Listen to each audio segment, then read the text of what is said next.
सबसे पहले आरटीआई वगैरह लगाई गई थी, जिसकी एप्लीकेशन आई है, आरटीआई एप्लीकेशन का जवाब आया है। तो यहां पर आप देख पाएंगे 58,40,861 ये है आपकी जो ग्रेजुएट लेवल वाली है, और यहां पर 63,26,818 ये है जो अंडर ग्रेजुएट या 12th क्लास लेवल वाली है। तो इसका मतलब ये हुआ कि जो ग्रेजुएट लेवल था इसका नोटिस नंबर था CEN 05, और जो नॉन टेक्निकल अंडर ग्रेजुएट की बात करें 12th लेवल था इसका CEN 06। ग्रेजुएट के लिए 8,113 वैकेंसी, मात्र 8,113, जिसमें लेवल 5 और लेवल 6 की वैकेंसी है। किसकी? लेवल 5 और लेवल 6। जबकि अंडर ग्रेजुएट के लिए 3,445, ये 12th के लिए लेवल 2 की और लेवल 3 की वैकेंसी है। तो लेवल 2 और लेवल 3 की वैकेंसी आई है अंडर ग्रेजुएट 12th क्लास से, लेवल 5 और लेवल 6 की वैकेंसी आई है ग्रेजुएशन, मतलब आप ये कह सकते हैं स्नातक से। ये 8,113 वैकेंसी है, अंडर ग्रेजुएट की 3,445 वैकेंसी है। इसकी यदि हम लोग फिर से सुन लीजिए, ये एक एप्लीकेशन लगाई गई थी आरटीआई एप्लीकेशन। तो आरटीआई एप्लीकेशन का जो जवाब आया है उसके अनुसार जो ग्रेजुएशन है, ग्रेजुएशन में लगभग 58,40,000 फॉर्म भरे गए, 58,40,861। और जो ये नॉर्मल 12th क्लास वाले हैं, 12th क्लास वाले में 63,26,818 फॉर्म भरे गए, ये यहां पर इन्होंने इसमें दिया है। इसके अलावा अब यहां पर अब सभी लोग थोड़ा सा ध्यान दीजिएगा, इसके एग्जाम डेट की बात करें कि भाई इसकी एग्जाम तो आज है भैया 11 मार्च।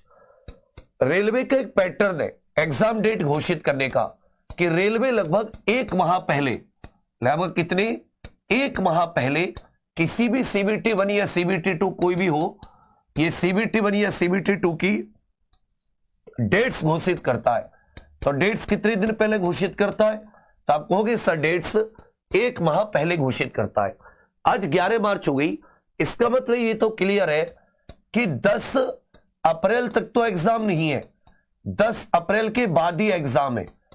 10 अप्रैल के बाद चाहे वो ग्रेजुएशन का स्टार्ट हो, ज्यादातर चांस ग्रेजुएशन वाले, चाहे अंडर ग्रेजुएट 12th का।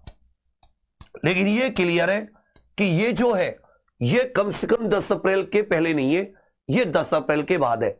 10 अप्रैल के बाद का मतलब है कि इतने बच्चों का एग्जाम कराने में जो इसको सिस्टम लगाना पड़ेगा वो कम से कम 20 दिन का सिस्टम लगाना पड़ेगा। कितने दिन का? 20 दिन का। तो अगर अप्रैल में लोग किसी तरह ग्रेजुएशन का एग्जाम ले लेते तब चांस है कि ये मई के दरमियान लगभग 20-25 दिन निकालकर मई जून में ये लोग अंडर ग्रेजुएट 12th वालों का एग्जाम ले, लेवल 2 का और लेवल 3 का। अभी बिल्कुल एग्जैक्ट डेट्स नहीं है, मतलब अभी भी अगर आप अपनी पूरी तरीके से थोड़ा सा प्रयत्न लगाएं तो कुछ सब्जेक्ट और कुछ टॉपिक आपके बहुत तैयार है। रेलवे एनटीपीसी में बहुत चुनिंदा चीजें हैं जिन्हें अगर स्टूडेंट कर लें तो जो 58 लाख का कंपटीशन है ना, इस 58 लाख में से मान के चलिए कि ज्यादा से ज्यादा 50% एग्जाम देंगे, ज्यादा से ज्यादा 50%। तो कंपटीशन तो यही आधा हो गया। 58 लाख में से लगभग 30 लाख के करीब बच्चे पेपर देंगे, और वैकेंसी कितनी है? 8,113 है।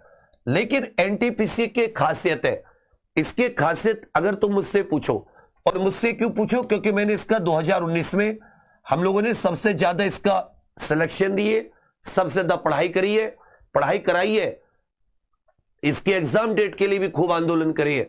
तो 2019 के एनटीपीसी से मुझे एक आइडिया लगा, एक आइडिया 2016 के एनटीपीसी से, कि बहुत चुनिंदा ऐसे टॉपिक है, बहुत कम चुनिंदा टॉपिक, मतलब जिन्हें पे अगर आप फोकस कर दो तो एवरेज तो आप करके आओगे, जो एक औसत नंबर होते हैं आप इनको सबको पीछे छोड़ दोगे।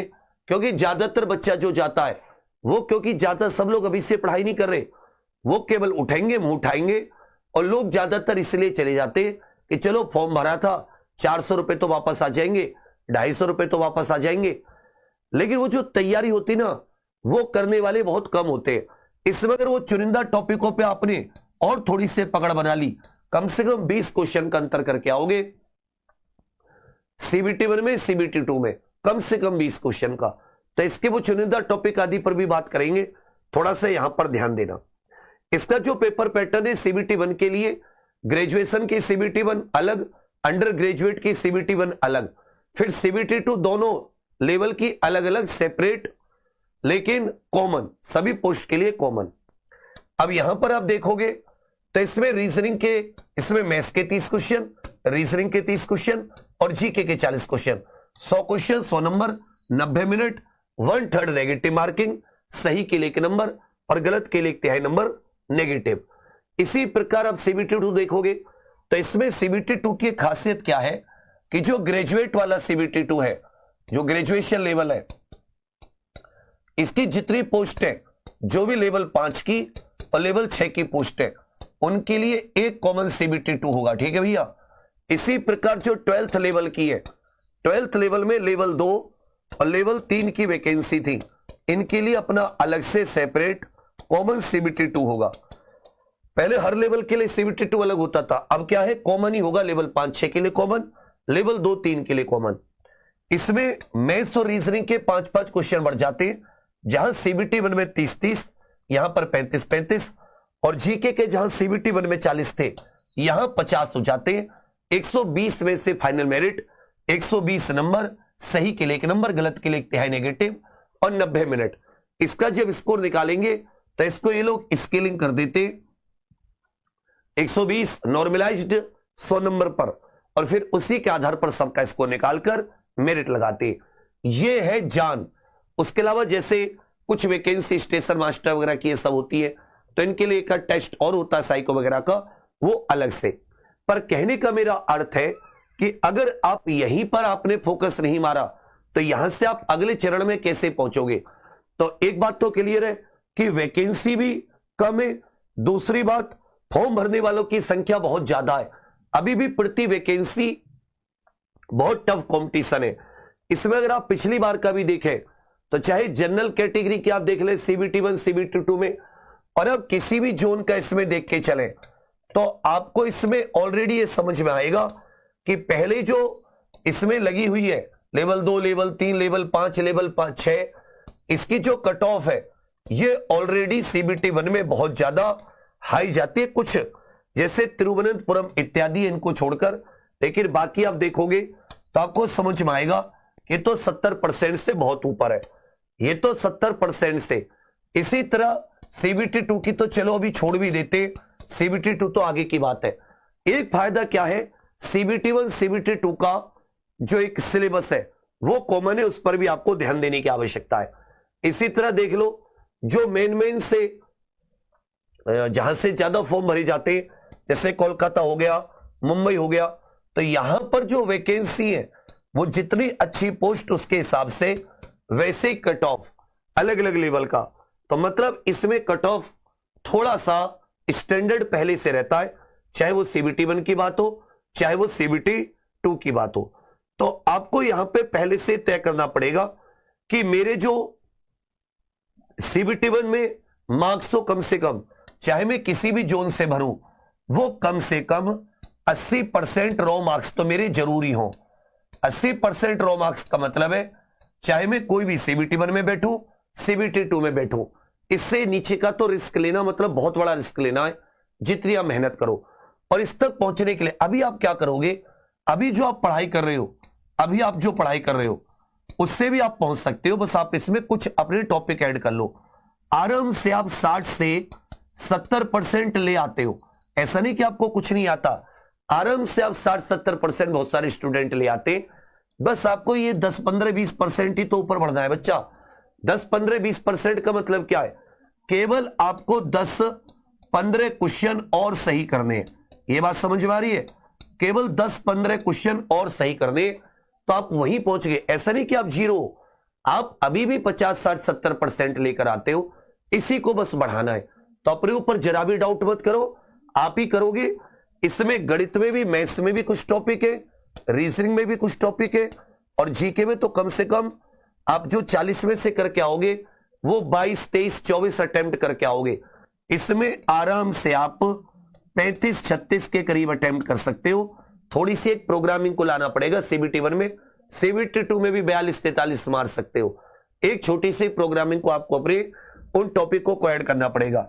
इसी तरह रीजनिंग में, इसी तरह मैथ्स में थोड़ा क्वेश्चन लंबा आ जाता है रीजनिंग में, इसी तरह मैथ्स में वो टॉपिक जिनमें अभी भी आप या तो ढीले पड़ते या उन्हें छोड़ देंगे। इन पर अगर थोड़ा सा काम हो गया तो आराम से 10-15 क्वेश्चन का जो गैप है ये ले लोगे। इसके लिए हमने ₹1 का पूरा एक बैच भी निकाला है, जिसमें लगभग मतलब खूब दबा के क्लास चल रही है, 8-9 घंटे की, बिना एक कोई ऐसे आपसे मात्र ₹1 में खूब दब के, और उन टॉपिकों पे भी फोकस कर रहे हैं जैसे अंतरिक्ष वगैरह कोई नहीं कराता, इतना बेहतरीन तरीके से मैंने भी शुक्र तक कराया है। अब मंगल इनको एक क्लास लंबी से लेकर ये जितने भी ग्रह पर हमने जो भी कुछ खोजबीन करने के लिए स्पेस क्राफ्ट भेजा, अंतरिक्ष यान भेजा, वो सारे के सारे, फिर चांद का और इसरो के, तो यहां से बहुत क्वेश्चन बनते, कम से कम 2 से 3 क्वेश्चन अंतरिक्ष से सीधे सीधे, 1 से 2 क्वेश्चन रक्षा से सीधे सीधे, ऐसे ही योजना आ जाती है, परिवहन प्रणाली आ जाती है, कला संस्कृति आ जाती है, इसमें हिस्ट्री पॉलिटी ये सब कुछ आधा और बाकी सब्जेक्ट आधे, तो वही बच्चा बाकी टॉपिक वही रुक जाता, उनको थोड़ा सा ध्यान देना है। तो इस पर अभी आपके पास समय है, कम से कम जो ग्रेजुएशन लेवल है उसके CBT 1 में कम से कम 1 महीने का समय, अभी भी आप चीजों को सेट कर सकते हैं, ज्यादा भी हो सकता है, बट मैं अभी आपको कम से कम 10 अप्रैल के बाद का है, 10 अप्रैल से पहले का नहीं है, और आज 11 मार्च पर आप बैठे हो।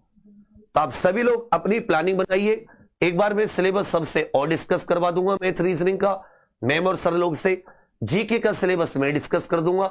एक बार चाहे तो आप फिर से अपनी प्रोग्रामिंग, हो सकता है बच्चा आपके आस पड़ोस या आपके घर में, या आप ही भविष्य में भी रेलवे का कोई एग्जाम, क्योंकि कैलेंडर जल्दी आने वाला रेलवे का नया, आगे भी आप NTPC वगैरह देना चाहें, या अभी NTPC जो 12th लेवल है, या हो सकता है कि आपको अगर 2 से 3 महीने इसी NTPC के लिए मिल जाते हैं, तो हमने अपनी एग्जाम पर ऑफिशियल एप्लीकेशन पर यह परिवर्तन नाम से एक लाइफ टाइम वैलिडिटी का मतलब है सिलेक्शन तक, उसके बाद तक भी आप जब भी तैयारी करना चाहें, आप रेलवे के किसी भी एग्जाम की, SSC के किसी भी एग्जाम की, यूपी बिहार के किसी एग्जाम की, यही जनरली आप तैयारी करते, कोई छूट गया हो तो आप इसमें बता देना, उसे भी ऐड कर देंगे। तो आप इनमें से किसी भी एग्जाम की तैयारी करेंगे, रेलवे, SSC, यूपी इत्यादि की, तो वो आपको अलग अलग कोर्स नहीं लेने, एक 499 रुपए में आपको सारे कोर्स अवेलेबल है।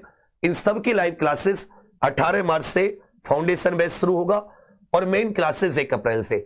इसमें हो सकता है कि यदि आप लोग इसमें कहेंगे और जुड़ेंगे, तो मैं NTPC वाले स्टूडेंट के लिए, जो भी CBT 1 के लिए, मैं सबसे पहले उन्हीं टॉपिकों की क्लास स्टार्ट करा दूंगा इसमें, जो आपको CBT 1 में भी हेल्प करेंगे और CBT 2 में भी। मतलब इसमें ग्रुप डी और NTPC, इस वाले ग्रुप डी NTPC भविष्य के लिए तो है ही है, इस वाले NTPC ग्रुप डी के लिए भी मैं वो पहले और सबसे पहले उन्हीं टॉपिकों की क्लास स्टार्ट करूंगा जिनसे आप घबराते, जो आपको और बहुत फायदा मिलेगा। हम बच्चा, क्योंकि हमारे पास अनुभव है रेलवे की वैकेंसी का, इन सब में हम बहुत पुराने हैं, कई वैकेंसी हम लोगों ने, और पुराने का मतलब ये नहीं केवल पढ़ाया है, नंबर 1 रहे हैं, तो ऐसे तो रहे नहीं होंगे, मेहनत की होगी। तो आप सभी साथी एग्जाम प्रो ऑफिशियल एप्लीकेशन पर परिवर्तन से जुड़ सकते। इसमें शुरुआत के 5000 बच्चों के लिए था, वो आंकड़ा कंप्लीट लगभग हो ही गया है, तो कोशिश करके उसको मैं और बढ़ा दूंगा। आप लोग जाके बिना किसी फिक्र के जुड़िए। आपके लिए तो इस फाउंडेशन से साथ ही मैं वो सारे टॉपिकों की क्लास स्टार्ट करवा सकता हूं अभी भी NTPC में, जिनमें आपको बहुत बल मिलेगा। कम से कम 10 से 15 क्वेश्चन हर सब्जेक्ट में प्लस आप करके आओगे, और कॉन्फिडेंस से